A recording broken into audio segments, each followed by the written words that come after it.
Aren't you a sight for sore eyes? Platypus semen, a talking crash test dummy, a puppet soaking in a hot spring, this ugly bastard, Norman Reedus' nips. No, these aren't straitjacket blabberings due to another vicious bout of temporary madness. Instead, they're just 10% of the bizarre things I've seen in Death Stranding 2 on the beach. But it would be far too easy to dismiss Hideo Kojima's works as acts of weirdness alone. I think we should encourage such wild creativity, and be excited that someone is willing to show us things we'd never even thought of seeing. When viewed this way, Death Stranding 2 stands as an almighty achievement, a triumphant combination of complex sci-fi storytelling and thrillingly evolved stealth action that impressively builds upon the experimental foundation of its predecessor. It's beautiful, horrific, nuanced, and crucially, a lot of fun. Simply put, it's everything I wanted Death Stranding to be.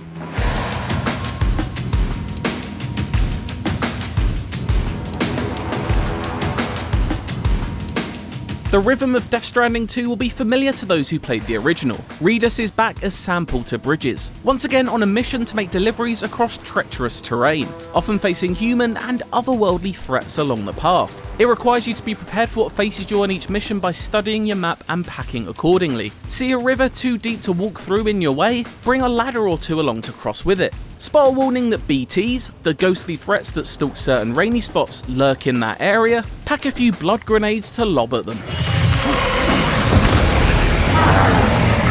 It's this loop of preparation, overcoming both geographical and human/former human hurdles, and reaching your goal that makes up much of Death Stranding 2's 35-hour runtime when mainlining its story missions. After a brief tutorial chapter in Mexico, Sam is given the goal of connecting Australia to the chiral network, the online system knitting civilization together after a near world-ending event, much like he did with the USA in the original. Why is he doing that, and who is he doing that for? You'll just have to find out yourself. From halfway around the world, how are we supposed to do that again?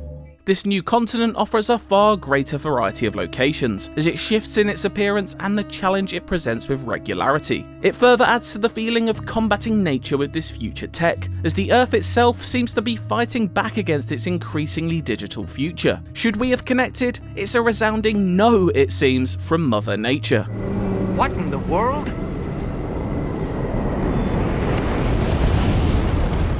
The dangerous desert expanses of The Road Warrior are no doubt an inspiration, and the guest appearance of Mad Max's creator George Miller is more than a mere coincidence. These are not just cinematic influences for the sake of it, as they inform and instruct Kojima's approach to gameplay too, and are reflected in an altogether more action-heavy evolution of the original Death Stranding's template.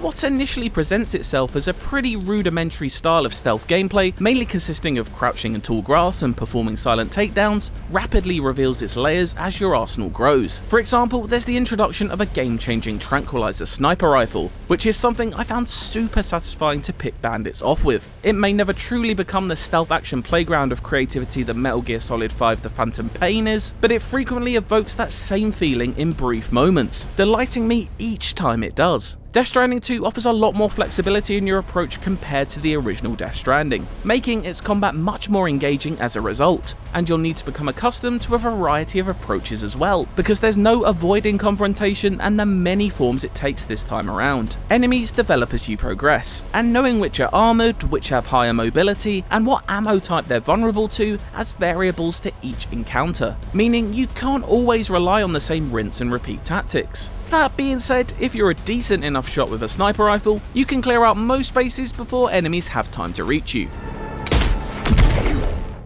Crucially though, it's just as fun when it goes wrong as when it goes right. There's a satisfaction in a perfectly planned attack going smoothly as you pick off each guard with a tranq dart, but a thrill when one shot goes awry and you're made to scramble, juggling your arsenal as enemies descend upon your position. Shooting the driver of an onrushing vehicle before stealing it to run over his friend is always fun, as is dancing around them in a machine gun turreted off-roader of your own design. Overall, there's a playfulness in Death Stranding 2's approach to combat that just wasn't present in in the original's simpler, less imaginative system. It brings a dash of power fantasy to the mix, adding to the fun and making it a wholly more enjoyable game to play. Enemy AI may still not be the sharpest, but it does enable some of that playing with your food energy that's always welcome. I played on normal difficulty and never really found any fight a challenge until things cranked up a little towards the end. This lack of friction is deliberate though, with the increased toolset including many different gun and grenade types of varying loudness, allowing you to get through its story at a good pace. In fact, even boss battles can be skipped entirely if that particular challenge isn't what you're here for. This isn't something I'd recommend though, as they offer some of the most striking spectacles Death Stranding 2 has to offer. A giant tentacle mech is an early favourite, but there are many more monstrosities following later that I'll keep hidden here. What a hit!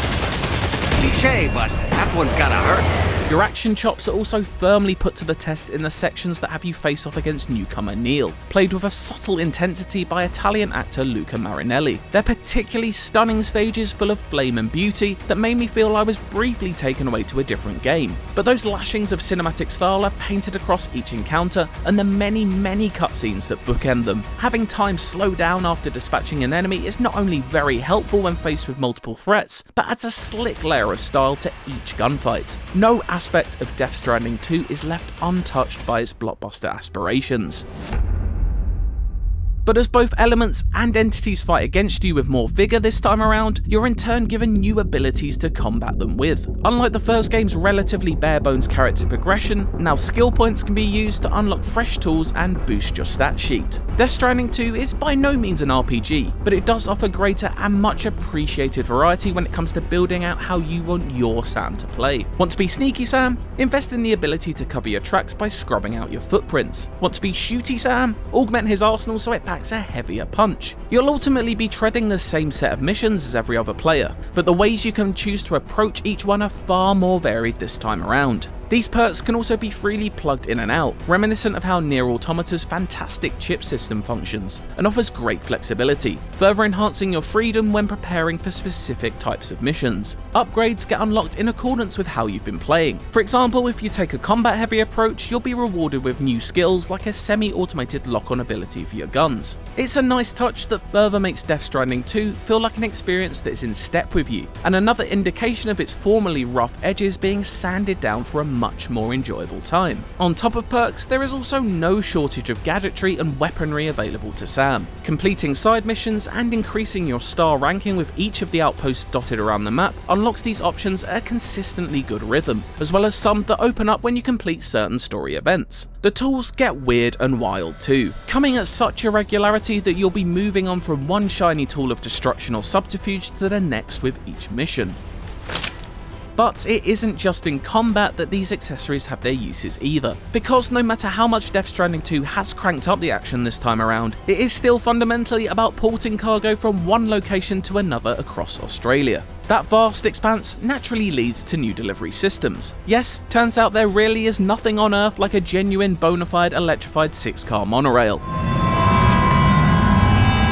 This new structure is a godsend when it comes to a handful of missions that require shipping hundreds of kilos of chemical materials over a rocky coastline, but it does require quite the combined construction job between you and the online community. That being said, I did settle on travelling on foot as little as possible quite quickly. On the Beach is very kind in the way that it gives you a vehicle very early on this time around, especially when compared to the many hours it took to fire up an engine in the original. The missions themselves are incredibly Moorish, with that just one more job itch that I always had to scratch. There's a great sense of forward momentum which aids this sensation hugely, with backtracking thankfully a rarity in the sequel. Varied mission conditions also keep things fresh. These range from having to complete orders within a set time limit or being extra careful with fragile cargo. Again, these parameters force you to adjust how you prepare for each mission and ensure you can't just use the same toolset and methods on every run. It's this consistent drive along a drip feed of new equipment that makes the whole experience more rewarding. The overall structure of Death Stranding's 2 campaign is leaps and bounds above what came before, and whether it's unleashing bullets into a teleporting mech or gently navigating a river, it all feels intertwined beautifully and serves the complex sci-fi story it aims to tell to fantastic effect. I guess I'm homeward bound. Missing little Lou that badly? You know I am. Set 11 months after the events of the original, On the Beach's twisting tale begins with Sam attempting to settle into a quiet life off the grid with baby Lou. Where it goes from there, I won't even dare to spoil, but I guarantee you won't see even half of its reveals coming. I can say though that there's an ongoing trend of viscosity throughout. Tar, sludge, oil, blood, you'll wade through it all. But it's also thick with intrigue, as the secrets continue to be uncovered in a flurry of ideas so dense I struggle to point to its like elsewhere. The themes it tackles are multifold. Some focus on a more personal level and others are global. The latter is a treatise on modern life and how technology infests every part of it. It's a strong story of how increased existence in the digital world eats away at our souls as humans, as physical interactions, especially in a post-COVID environment, became all the more precious. I can't help but feel that Kojima is bristling with thoughts about how art and individual expression can never be replaced by artificial intelligence, no matter how it's forced upon us. And then there's the commentary on gun culture and our world's obsession with building bigger and better weapons. These are of course themes Kojima has been writing about for decades now, all the way back to the original Metal Gear Solid in 1998, but still remain frustratingly topical and worthy of continued commentary on in a modern context. Guns and violence, the whole damn world could be yours. Same as it ever was. It's a credit to the storytelling that all of these concepts shine through, without getting too bogged down or obscured by the sci-fi trappings they could so easily sink into. But Death Stranding 2 doesn't only look outwards. It's as introspective as any of Kojima's work to date. Metal Gear Solid always looked at geopolitical and nuclear issues on a wide scale, and the original Death Stranding challenged our ability to connect as humans in a digital age. But On the Beach asks questions about the issues posed in that original text. It's self-analytical, but rarely gazes at its navel, delivering a knockout story that works on so many levels. The theme of connectivity fittingly weaves each disparate part together by exploring not only how we connect to each other, but with our own pasts as well, what we choose to hold on to and what we choose to let go.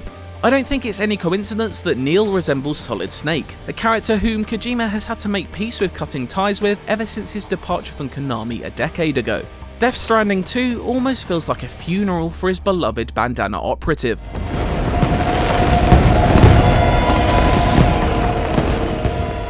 Norman Reedus continues his stoic portrayal of Sam Porter Bridges and anchors the story with a calm, centered approach. I do find Sam a fairly impenetrable character to connect with on an emotional level though, as he again serves as a vehicle for the story rather than the personal heart of it. He is given more range to work in this time around, but his not too high, not too low performance once again allows for the supporting cast to shine. Léa Seydoux beguiles as Fragile, a layered character that the French actress elevates even further. Elle Fanning is fantastic as the enigmatic Tomorrow, and the mysterious Red Samurai is dripping with cool. It's the kind of sleek style we've come to expect from artist Yoji Shinkawa, ever since Cyborg Ninja first dashed onto the screen in 1998. He's a master character designer on top of his game, and Death Stranding 2 really gives him the opportunity to cook again and again. I also have a soft spot for the aforementioned Dollman, who makes the journey a little less lonely by accompanying you at all times on your utility belt. He's effectively a version of God of War's Mimir, but instead of funny retellings of myths and legend, we're treated to high school level interpretations of the themes of Moby Dick, and occasionally telling you that you stink. Sam, been a while since you had a proper shower, wouldn't you say?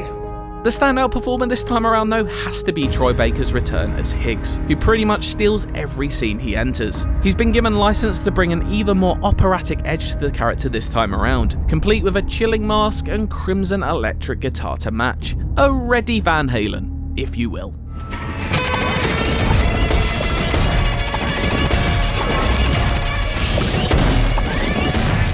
It's a big role in every way and matches the grandeur of the story being told, but in truth, there's not a single poor performance to be found within the cast, each being given moments to shine in both loud and quiet pockets. For as much cargo as there is being logged around this world, it's the emotional baggage of the characters that weighs the heaviest, and that pressure builds and builds until its jaw-dropping final few hours, of which I can safely say I've never seen anything quite like before. While I love how it ends, I do wish it started a little thicker and faster. It's so full of mystery that going a couple of hours of deliveries before finding out the next big nugget of the main plot can feel a little agonising. Multiple hours can go by without seeing key characters, and there are a handful of instances when your home-based ship is grounded and you need to complete some deliveries before it can get on the move again. These do hinder momentum at times, but never bring things completely to a halt. Those parts are quickly forgotten though, because On the Beach does go to some legitimately batshit places, as well as some classic Kojima fourth wall breaking antics, and I frankly couldn't get enough of that. Its willingness to show us things we simply haven't seen before is something I appreciate so much, because when big creative swings are taken with a budget of equal magnitude behind them, there's nothing else that quite hits the same when they land.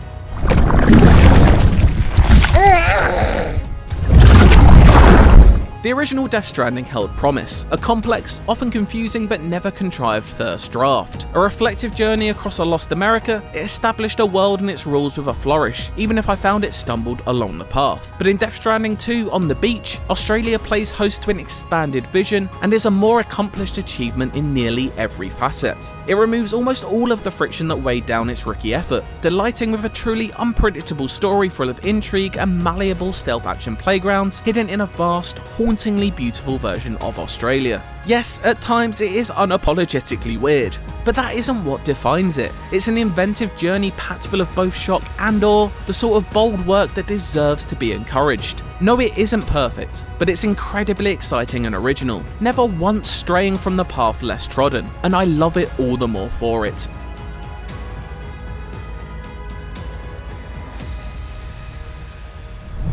Executive Reviews editor Tom Marks here with Simon Cardy, a reviewer of Death Stranding 2 On the Beach, to talk a little bit more about his tastes in the genre and Kojima games in general, why he wanted to review this one, all that stuff. Simon, you've probably seen on IGN before. He reviewed Astro Bot, Spider-Man 2, God of War Ragnarok, also shooters like Overwatch 2, Marvel Rivals. You've reviewed at least 2 Call of Duty single-player campaigns, I think, in there. But let's talk about Death Stranding specifically. What drew you to this one? Why do you want to review the sequel here? Because you didn't review the original, that was Tristan Ogilvie, but had similar-ish thoughts, kind of roughly in line with what his review of that was. I kind of felt similarly to Tristan about Death Stranding 1. I may be slightly more positive about Death Stranding 1 than Tristan, but I wouldn't say by a whole bunch. I think there's a lot of great ideas, and I was into the world and the story of the original Death Stranding, and that's kind of what drew me to Death Stranding 2. Like, every trailer that released of Death Stranding 2, like, I started off thinking, I don't know if I'm ready to go back into this world again, but like every trailer that released, I was like, maybe I'm more and more excited for Death Stranding 2, and it got to the point where, I don't know, a month ago, the most recent trailer, I was like, do you know what, I want to get my teeth back into this. And it was that promise, I think, of the original game, and there was the real rough draft of a great first game in that first one for me, and that hope that the second one would be able to do it, and I'm very grateful they did, really. In interviews leading up to this, Kojima has even himself said, he's almost disappointed by this idea that this one was testing better, that it was, people were thinking of it as more of this is harsh, but like functional, normal style game, whereas the first one was a little bit more experimental and different. And what do you make of that? Like, do you think that he was... Do you think there is something that has been lost there? Do you think he's overreacting? Like, I think he's overreacting, because I feel like, if you really didn't get along with the first Death Stranding, I don't think this does enough new things or makes it a completely different game to the point where you're going to go, oh, this is, it is making it more welcoming to newcomers and people who already did this the first time. Like, it doesn't spend 10 hours teaching you how to deliver one parcel again. It gets you straight back into it and like gives you an assault rifle and a bike pretty much in the first hour and says, right, kind of do your own thing. It is kind of more, and I do allude to it a bit in my review, there is a bit of, I don't want to go over the top of it, but there is a bit of the phantom pain in there. There is a bit of that sandbox nature and that bit of like, do it how you want to nature, which I feel like kind of was lost in the first one. I feel like there was maybe ambitions in Death Stranding 1 for it to be a bit more do it how you want, but ultimately there kind of was just a few paths you should have taken. But I feel like this has done pretty much everything it should have in terms of making a sequel to the original. This isn't Metal Gear. It is not trying to be Metal Gear. It is its own thing. It's a very different thing. But On the Beach is a lot more of a stealth action game. And so let's talk about your tastes there, right? Yes. What do you like about stealth action games? What do you think makes them tick? What stood out to you about the phantom pain that makes it a game you still sort of reference back to? I think it's the malleability of stealth action games I love the most. It's those moments, because I love stealth action games. I would never say I'm the best at them. So I kind of love when a stealth action game still lets you go and keep going and do your own thing once you inevitably get caught and kind of get back into stealth if you need to. So Phantom Pain is obviously a great example of that. I also think for as much as The Last of Us 2 gets its plaudits in a lot of areas, I think it's actually a fantastic stealth action game. Like, I think the actual gameplay mechanics of that game are brilliant in the way you can get in and out of stealth. I also look at something like Dishonored 2 is one of my favourite games ever. Just, again, the malleability, the different ways you can approach every situation. This, like we said, Death Stranding 2 isn't quite on the level of those games as a pure stealth action game. It is kind of, 70%, Snow Runner or Mud Runner with 30% of the Phantom Pain in there. But it's those flashes of it that I was getting where, I was throwing my little doll man into the air and using him as like an eagle in the sky, and then getting a sniper rifle and picking people off, and then getting into some grass. It's kind of, I liked that, you could look at any sort of enemy encampment and go, right, there are literally 20 different ways I could approach this, and that's what I loved about it. And normally it would go wrong and I'd have to get in a big truck and mow people down. But yeah, that's what I'm into. So speaking of Kojima and Metal Gear specifically, do you have sort of a favorite amongst those games, or a favorite, top 2, 3 maybe?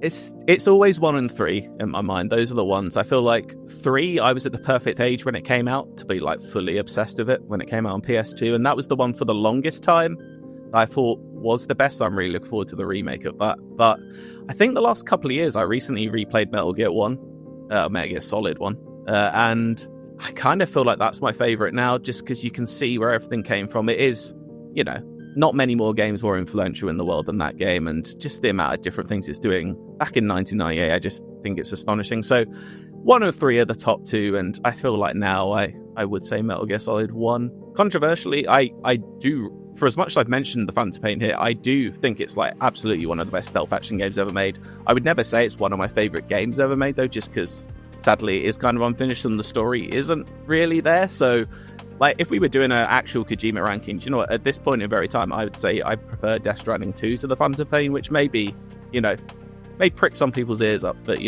I've said it now, so I can't take it back, can I? I don't know. It's hard to beat tying balloons to people and sending them off into the sky for me. I'll just say that. Last but not least, I want to ask you about, maybe there's some people who are new to Death Stranding who didn't finish the first one, who fell off in the middle of it, whatever. Do you have to have beaten it? Do you think that it's a okay on-ramp if somebody just sort of wants to get into this this shinier version of it? I'd always hesitate to say, no, you can't play about playing the first, because you always can, really, but there is a lot of terminology and story to catch up on this. There is a recap at the start of the game. It's very brief. It's kind of like a PowerPoint presentation of the first game, kind of bare bones. You won't really understand the full impact of Death Stranding 2 if you just have that as your intro, I think. But I would recommend, and I think IGN have one, like an in-depth proper story recap of Death Stranding 1 if you haven't played it, like a good 15-20 minutes at least, just to understand, what the chiral network is, what a still mother is, what the Odra deck is. These are all words that don't exist, right? That you will kind of need to know, because they don't get explained to you one at a time in the sequel. But I think there's still plenty to enjoy if you didn't play the first one, so I'd hesitate to say don't give it a go, because I do think it's definitely one of the best games I've played so far this year. Well, Simon, thank you very much for joining me, talking a little bit about your tastes, your stealth action tastes, Metal Gear tastes, all that jazz. If you want a different kind of sci-fi, we have reviews of The Alters and Mind's Eye, and for everything else gaming, keep it right here on IGN.